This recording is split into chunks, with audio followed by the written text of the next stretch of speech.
this was la primera junta, right? And Oh, then wow. the agenda, and then la segunda junta, and the agenda, nice. and then la tercera junta. That's amazing that you kept all these Yeah. records. Wow. Look at that. Just a lot of women involvement. And it just goes on and on and on. And these are the members. Look at that Colonia Alton, how big it was, right? I'm going to analyze how many women, because that's always a question that's raised. Is, ¿por qué hubo tantas mujeres en la Unión? And look at all these women. Look at all these women. Probably the majority, The right? majority. Same thing with us. Yeah. Really? Really? Yeah, oh, yeah. I know that you worked with Fred from the get-go, ¿verdad? Did you meet him right from the beginning of the... No, I was invited to a house meeting, and that's when I met Fred. Oh, really? And I was so impressed by what he said, because I had belonged to a lot of organizations, my church organized groups, you know what I mean? And then the social clubs, you know, where we would have dances and raise money and give out Christmas baskets and Thanksgiving baskets and all of these groups that I belonged to, nothing changed, you know? Nothing seemed to change. And so when I heard about what they had done, it was the Community Service Organization in Los Angeles, how they were able to get a Latino elected to city council, and then he went on to the Congress at Varela. He was the first Latino from California that went to the Congress, right? Yeah. And how they were able to put policemen in prison for beating up Mexican kids, you know? I said, I want to belong to that organization. Well, I was organizing. I started doing all of this in the spring of '78, and then of course everybody left in the summertime, and we picked up again in the fall. And in '79 is when we had our first convention, and all that time with 6 organizers working we worked every night, Wow. every day. In '79 I was pregnant. And we had our first convention, and we had 1,000 delegates at that convention. It was our first convention. The one in Texas? The one in Yeah. Texas. Yeah. Wow. That was amazing. And so that was when I always talk about this. That was when I told Caesar, I said, Caesar, I just don't think I can do this anymore. I'm pregnant. I'm having my babies. And then that's when he told me, Dolores had 11. Yeah, and I had with that big convention that we had in '73. My son Ricky was born, just before the convention, and so we had him in a little basket. The basket. And people were making runs to go get either diapers or milk or or formula for the baby. You know.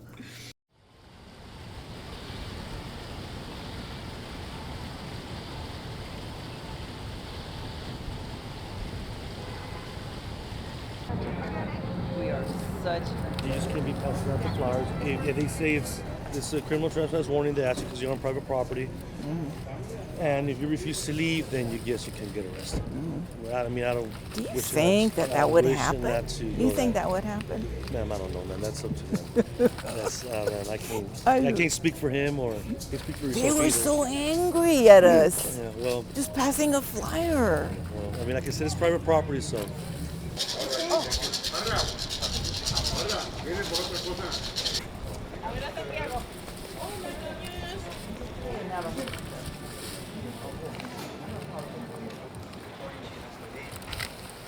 I told you no recording. Go on the sidewalk. I don't care. Okay, well, you're recording into the property. You're recording people's faces. There's people that don't want to be recorded. So please, leave. You want me to take the camera away from you? Would you like me to take the camera away? I think I will. No, ma'am. The church has property all the way to the end of the sidewalk.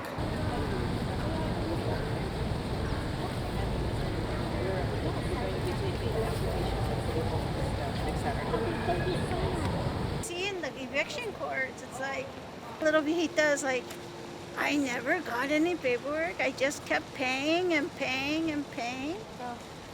I just paid my payments. Nobody told me anything. And no lawyer, nothing. Just a little viejita sitting there before the judge. Okay, how many days can you take, before you have to leave? Okay, I'll give you 2 more weeks, so that way you can call people to take your things out. And she's just like how is okay, okay. We have rehousing programs now. And where are they getting the housing stock? the people that they kicked out. I know, It's like just let last them month. stay in the house they were in before. They're recycling homelessness. We even wrote out the Sermon on the Mount here. I can't read it. And the priest told y'all to leave. He says, "For I was hungry and you gave me food. I was thirsty and you gave me drink. A stranger and you welcomed me. Naked and you clothed me. Ill and you cared for me. In prison and you visited me.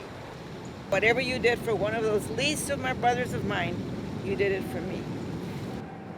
And to say that we're thrown out on the day of La Virgen de Guadalupe.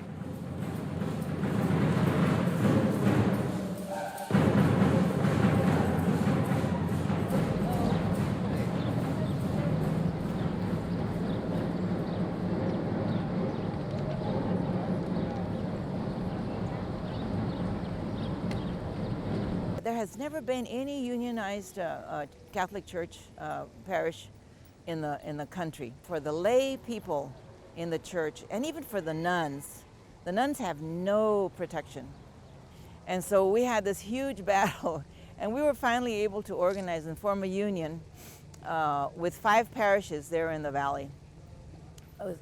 Not very many people, but I would say a total of about 50 workers, the majority being female, who signed the union contract, and the priests had the courage to sign the union contracts also. They had a lot of pushback from the bishop, and so the others got scared and wouldn't sign. And so now I know that some of those people, some of those women have in fact retired and are getting a pension from the United Farm Workers because they were organized under the United Farm Workers Union. And so I was happy to see that, but we had such a fight with the bishop there. We had such a fight with the bishop there. So I am not new to this kind of reaction, really, from people who feel that they have power in their positions. What a life. I'm gonna be 79 next month. You believe that? You believe that? Here I am. Genoveva Puga was a very, very small woman. She had 13 children, and her children worked in the valley in the fields. It was in the 70s. Her son was loading oranges to take into the produce shed. And so he was working alone in the orchard for Dana Fruit there in Dana. And the 1,000-pound bin fell on him and killed him. And he stayed in the fields for hours before anybody found him. Daniel Torres was his name. Died, and they buried him in a pauper's grave. Dana Fruit said that he was not their employee, that he was not, they called them volunteers. It was a structure that totally protects growers from any kind of liability. His mother, Genoveva, was working in the north, and when she finally arrived in Texas, she started looking for where he was buried and finally found him. Genoveva, with all of her heartbreak, she was inconsolable. She would just cry all the time about the loss of her son and how everybody distanced themselves from him. So she came into the Union Hall and they decided she was going to do something about it. Even after the Texas Supreme Court would tell the legislature, look, this is unconstitutional. You can't be discriminating against an ethnic minority. It was under the Equal Rights Amendment that we were able to get the Supreme Court to understand that. We still would win by a bare majority. It was like 80. We could not, even after that, those people just could not vote for farm workers. Genoveva Puga was present at every position, at every time the case was being fought. A small little woman, and never gave it up. Always had the hope that this case would be won for her son, and so it was. We were able to pass workers' compensation for farm workers. It was the first piece of legislation that had a huge impact on farm workers. That was in 1980, 1984. The courage of one woman had to say, okay, we're going to do this, and took it every step of the way. She was wonderful.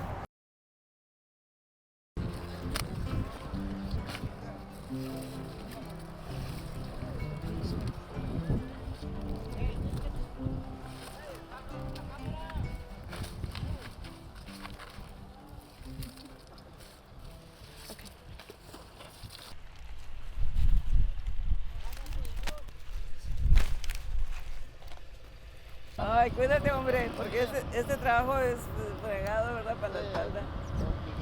Sí, señor. Ahí nos vemos.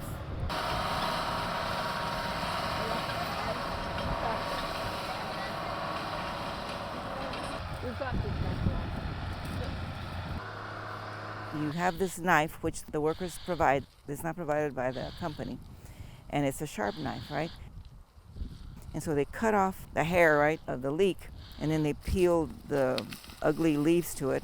They tie them two to a bunch, and they throw them down, and they continue working. They have to have 12 of those bunches of 2 to get $1.50.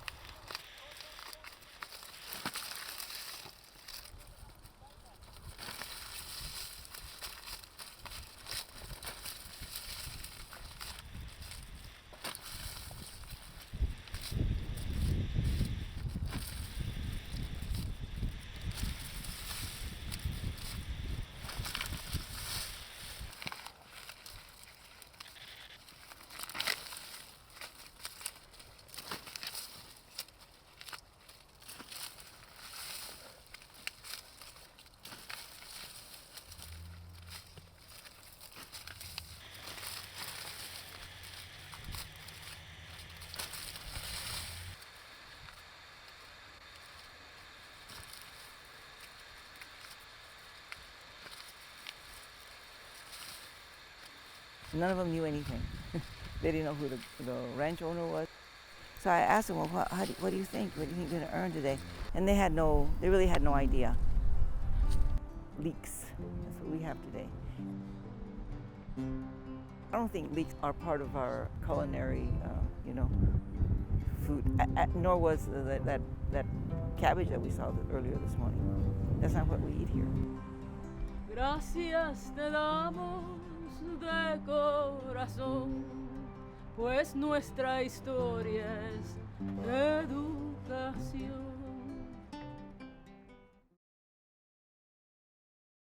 It's the true liberation. Dolores Huerta is probably thinks the same way. The true liberation of a woman, specifically a senior citizen who's okay and knows what's going on and does anything she wants to do. Be old, get old, and get out there and raise some hell. That's what I say. Love it. Okay, Helen, that's your mantra. Hace ya tiempo en el condado de Atascosa, Rebeca Flores regresó a cambiar las cosas. Sonrisa grande y un alma de mariposa. Qué linda es, qué linda es, qué linda es. Nice. Dale. Instrumental first and then. Instrumental first, and the intro, and then we go. The same? Whatever. You do. You do.